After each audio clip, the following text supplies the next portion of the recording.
way the regime, the Ruto regime, can deploy close to 200 or more officers at the residence of Jimmy Wanjigi. They are not able to say what offense they are investigating. They cannot come in and break without a court warrant. And Jimmy is not a fugitive. If they summoned him in the manner the lawyer is saying and in accordance with the law, he would definitely present himself at the police station. But coming to vandalize his house like goons, interfere with the internet connectivity, interfere with electricity, which we fear they just were making sure that the CCTV does not record what they are doing. This is thuggery in uniform.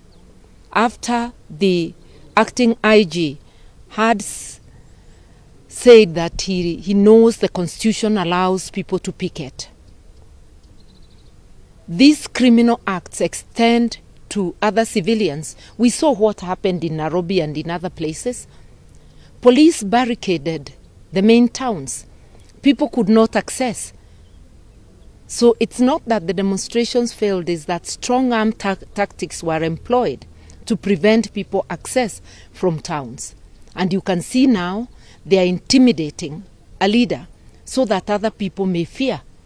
Yesterday they arrested a lot of people in town who were just going about their business, and those who wanted to demonstrate, which is their right, unarmed, peaceful protesters. The manner in which they were being put in police vehicles, so inhuman. Being assaulted, stepped on, thrown like sacks. I think we have not, this massive scale did not happen even during the Moi era. William Ruto has exceeded the brutality ever witnessed in this country. At a time we have the 2010 Constitution.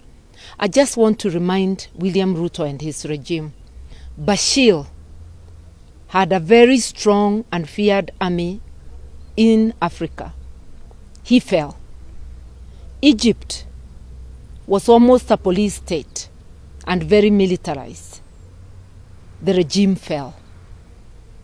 I want to tell you without citing more that no dictator succeeds against the people.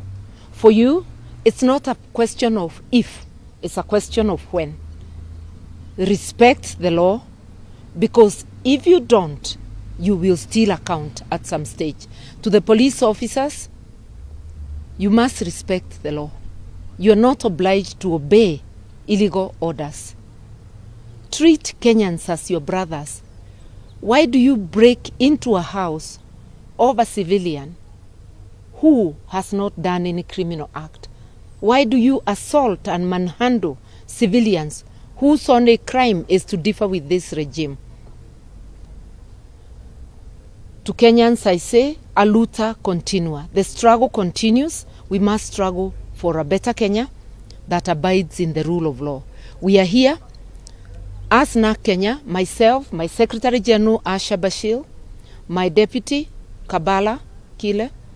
We are here to stand in solidarity with the Wanjigi family and also to boost our professional colleague Willie. Asha is a lawyer too, and we are here to boost them so that we can protect this family from further intrusion. To the acting IG and to the IG, wherever he is, withdraw your troops. Occupation of the Wanjigi home is an illegal and criminal act. Withdraw them now without further delay. Thank you so much. Perhaps a question to Akili.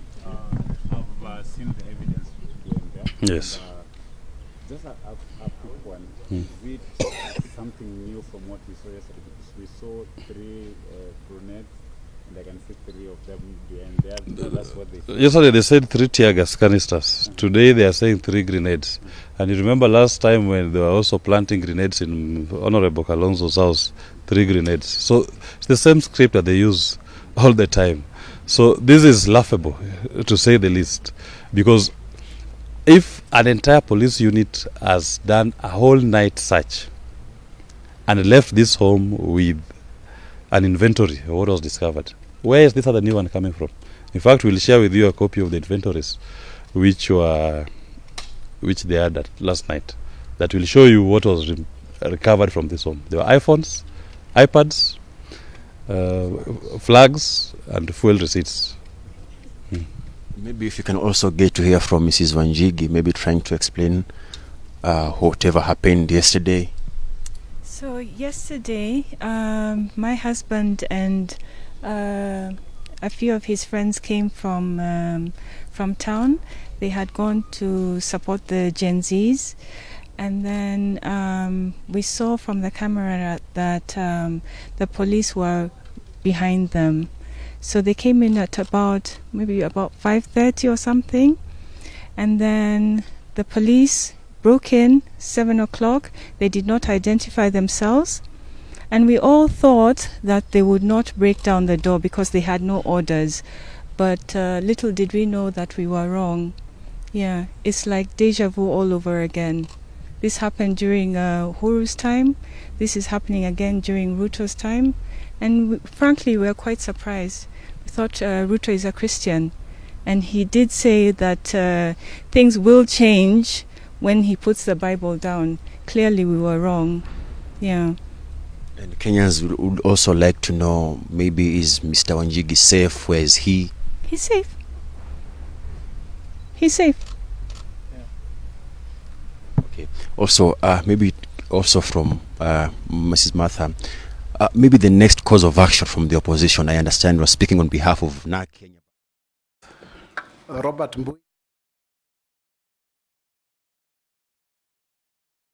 Didoraso Saku. Abdishurie Balambala. Mishimboko Likoni.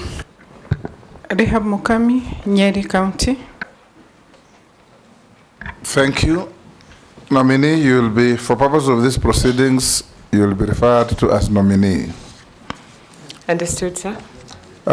We will take your interaction with us on oath. So I invite you to choose, depending on your faith, whether you need the Bible, the Holy Quran, or the Gita. That is the holy book of the Hindus. Which one is in line with your faith? The Bible, sir. The Holy Bible. So you may be upstanding. Take the Bible in your right hand and recite the oath that will be availed to you. Move closer to the mic so that it goes on record.